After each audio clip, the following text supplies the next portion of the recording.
दोस्तों, जय भीम, नमो बुद्धाय। आजकल देश में अजीब अजीब बातें हो रही हैं।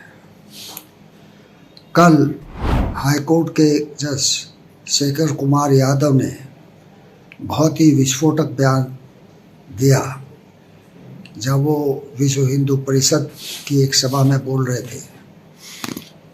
उन्होंने कहा कि देश में जो बहुमत है उनके अनुसार ही शासन चलेगा और चलना चाहिए। उनकी इच्छा सर्वोपरि रहनी चाहिए। बहुमत का मतलब शायद उनका ये था कि जो हिंदूवाद की जो बात करते हैं कि भाई हिंदू बहुमत में है, 80% हिंदू और 20% मुसलमान, तो मैं समझता हूँ कि ये सोच उनकी बहुत ही गलत है।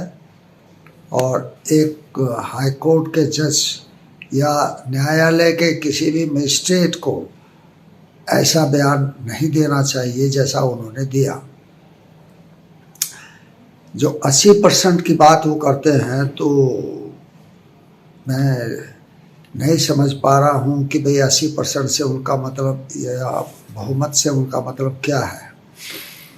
क्योंकि देश में कोई भी जाति बहुमत में नहीं है। ब्राह्मण मात्र 3% है, क्षत्रिय मात्र 5% है और वैश्य लगभग 8 या 9% है। बाकी सिख है, ईसाई हैं, जैन हैं, बौद्ध हैं, इसके अलावा जो है क्रिश्चियन भी है और अनुसूचित जाति के लोग भी हैं। अनुसूचित जनजाति यानी कि जिनको वनवासी कहा जाए या आदिवासी कहा जाए, वो लोग भी हैं। तो कोई भी एक जाति जो है देश में बहुमत में नहीं है। जहाँ तक हिंदू धर्म की बात है, तो सुप्रीम कोर्ट ने स्वयं ही ये निर्णय दिया था एक केस में कि हिंदू कोई धर्म नहीं है, बल्कि ये जीने की एक पद्धति है, यानी कि हिंदू धर्म नहीं है। ये जो हमारे यहाँ जो मुस्लिम शासन रहा, मुगलों का शासन रहा, तो वहाँ से ये हिंदू शब्द जो है इस्तेमाल होना शुरू हुआ। उससे पहले देश में सिर्फ जातियाँ थी और जातियों के आधार पर ही लोगों को बोला जाता था, बांटा जाता था।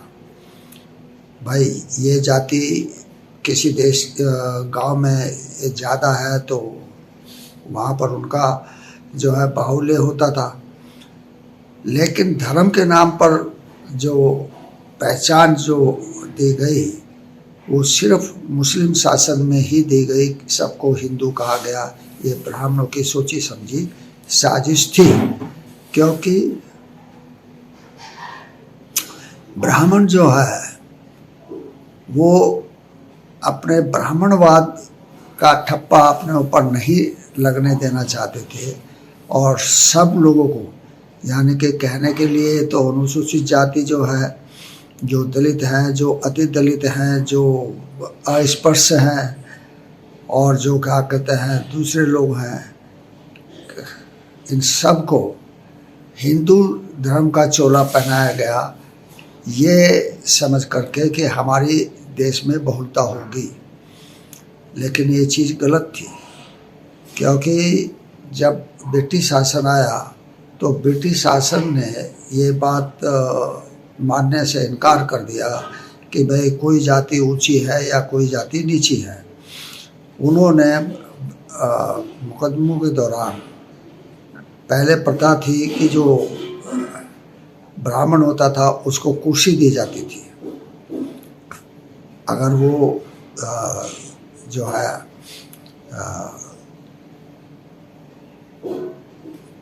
उसके ऊपर कोई अभियोग लगा हुआ है तो भी खड़े होने की नहीं बल्कि उसके लिए कुर्सी दी जाती थी ताकि वो अपना बयान दर्ज करा सके। लेकिन ब्रिटिश शासन में ये बात जो है बदल दी गई।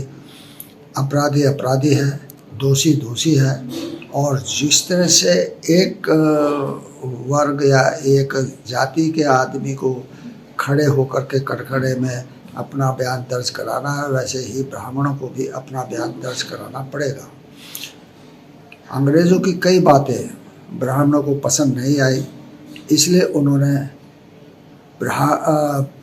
अंग्रेज़ों के खिलाफ आज़ादी का जो है एक षड्यंत्र चलाया कि अंग्रेज़ों को भगाओ और देश को बचाओ।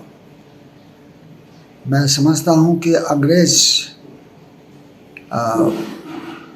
आज के निज़ाम से फिर भी बेहतर थे। इस समय जो निज़ाम है उससे बेहतर थे अंग्रेज़। अंग्रेज़ों ने देश का बहुत भला किया है। बहुत सारी बातें अंग्रेज़ों की दी हुई है जो आज भी देश में लागू है, जैसे कि भाई प्रशासन, शासन, अदालतें, इसके अलावा डाक, इसके अलावा क्या कहते हैं बैंक व्यवस्था, तो रेल की व्यवस्था, हवाई जहाज़ की व्यवस्था, ये सब जो है अंग्रेज़ों की देन है। वहाँ कुछ तो न्याय होता था, लेकिन यहाँ तो अन्यायों का अंबार लगा पड़ा है। आजकल तो हर बात में पक्षपात हो रहा है, यहाँ तक के कि कोर्ट के जजमेंट भी पक्षपाती तरीके से दिए जा रहे हैं। और हाई कोर्ट का जज जब ये कहता है कि जो बहुमत में है उनके अनुसार ही शासन चलना चाहिए, उनके अनुसार ही सब कुछ होना चाहिए, इसका मतलब जो अल्पसंख्यक है उनका तो कोई पूछने वाला नहीं रहा इस देश में। हमारे जज साहब को भूलना नहीं चाहिए कि वो जो है पिछड़े वर्ग से आते हैं। तो पिछड़ा वर्ग जो है हिंदू जो है धारणा के अनुसार तो शूद्र जाति में आते हैं, और शूद्र जाति को तो ना तो पढ़ने का अधिकार था ना किसी और चीज़ का अधिकार था। यहाँ उनके लिए तो सिर्फ खेती बाड़ी करना या जो है जानवर पालना, उनका दूध बेचना या फिर मजदूरी करना, यही काम थे। उनको तो इज्जत भी नहीं मिलती थी। और हमारे जज यादव साहब जो है हाई कोर्ट के जज बन गए, तो ये तो प्रजातांत्रिक संविधान की वजह से उनको ये फ़ायदा हुआ है, हिंदू राष्ट्र की वजह से नहीं। अगर हिंदू राष्ट्र होता तो उनको शायद क्या कहते हैं कोई अपने पास खड़े भी ना होने देता। उनको नहीं भूलना चाहिए कि भाई जो मनुस्मृति में क्या प्राविधान किए गए हैं शूद्रों के लिए।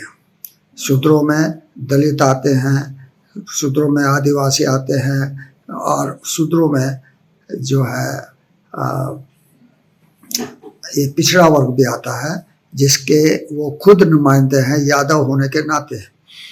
लेकिन शायद वो समझ रहे हैं कि भाई मैं यादव हूँ तो मैं ऊंची जाति का हूँ, लेकिन हिंदू धर्म में यादवों को उच्च स्थान मिल ही नहीं सकता। वो ब्राह्मणों का मुकाबला कर ही नहीं सकते, कभी भी उनके मुकाबले खड़े नहीं हो सकते।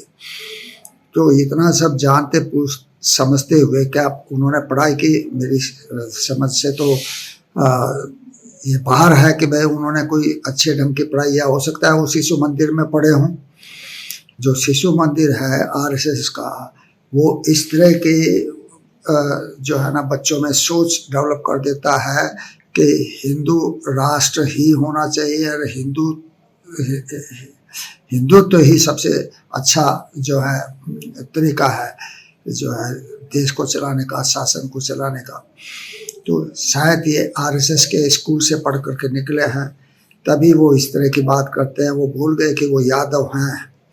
यादव शूद्र होते हैं। शूद्र हमारे जो है पहले के जो मुख्यमंत्री हुए मुलायम सिंह यादव और अभी जो है अखिलेश यादव, वो भी भूल गए थे। वो समझते थे कि हम तो ऊंची जाति के हैं, लेकिन हमारे मुख्यमंत्री योगी जी ने उन्हें बता दिया कि तुम ऊंची जाति के नहीं हो, तुम शूद्र हो। इसलिए उन्होंने उसके ऑफिस को और जो उनके बंगले को गोमूत्र से और गोबर से और फिर गंगा जल से साफ कराया था। क्या उन्होंने ये सब नहीं देखा? क्या उनको ये सब पता नहीं है? अगर वो इतने अनजान हैं सामाजिक व्यवस्था से, तो फिर तो वो अपने जजमेंट भी इसी तरह के देते होंगे जो माइनॉरिटी के खिलाफ होंगे। अगर इस तरह का उनका व्यवहार है तो वो किसी भी तरह से जज रहने के लायक नहीं है। सुप्रीम कोर्ट को इसका संज्ञान लेना चाहिए और ऐसे व्यक्ति के खिलाफ जो है अनुशासनात्मक कार्रवाई अवश्य होनी चाहिए।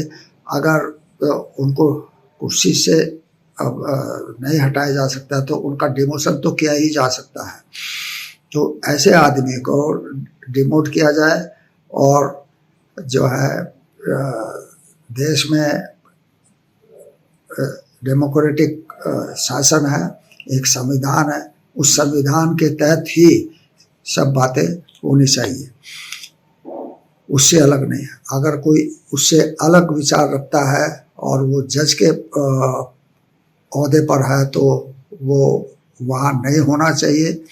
इस बात का संज्ञान जो है सुप्रीम कोर्ट ले, ताकि इस तरह के जो घातक विचारधारा वाले लोग हैं वो जो है न्यायपालिका में ना रहें।